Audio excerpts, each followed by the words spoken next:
દેશની સીમાઓ માતાના વસ્ત્ર સમાન છે. તેનું રક્ષણ કરવું દરેક ભારતીયની ફરજ છે. ભીષ્મ પિતામહ. નમસ્કાર દર્શક મિત્રો, સરહદ ન્યૂઝ ચેનલમાં આપનું સ્વાગત છે. હું અનિતા ગોસ્વામી. હવે જોઈએ સમાચાર વિસ્તારથી. વાવથરા જિલ્લાના બાબર તાલુકામાં કોંગ્રેસ પાર્ટીને મોટો રાજકીય ફટકો લાગ્યો છે. કોંગ્રેસના પૂર્વ તાલુકા પ્રમુખ અને ચાતરા ગામના સરપંચ વસરામજી ઠાકોરે પોતાના આશરે 200 જેટલા સમર્થકો સાથે ભારતીય જનતા પાર્ટીમાં જોડાતા સ્થાનિક રાજકારણમાં હલચલ મચી ગઈ છે. આ ઘટના બાબર તાલુકાના ખારા સ્થિત મહાકાળી માતાજીના મંદિર ખાતે યોજાયેલી ભાજપની બેઠક દરમિયાન બની હતી. રાજ્ય કક્ષાના મંત્રી સ્વરૂપજી ઠાકોરના અધ્યક્ષસ્થાને યોજાયેલી આ બેઠકમાં મોટી સંખ્યામાં કાર્યકરો હાજર રહ્યા હતા.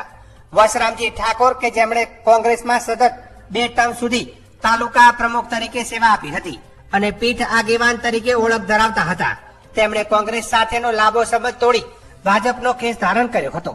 તેમના સાથે જોડાયેલા આશરે 200 સમર્થકો પણ ભાજપમાં સામેલ થતા કોંગ્રેસ માટે આ મોટો ઝટકો માનવામાં આવી રહ્યો છે.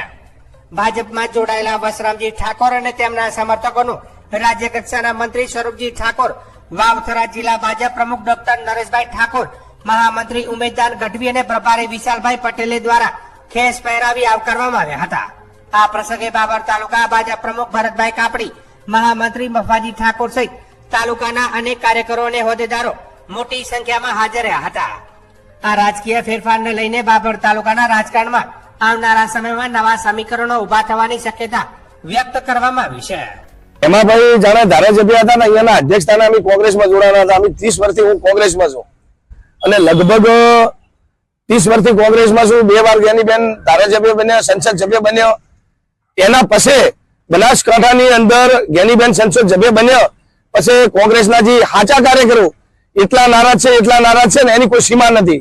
તો પછી અમે શંકરભાઈને અધ્યક્ષસ્થાને એમના આશીર્વાદ લઈ અને સ્વરૂપજીના ગુજરાતના મંત્રી એમના અધ્યક્ષસ્થાને અમે 200 જણા ભારતીય જનતા પાર્ટીમાં કોંગ્રેસના 200 જણા આગેવાનો કોંગ્રેસ છોડી અને ભાજપમાં જોડાણા છે.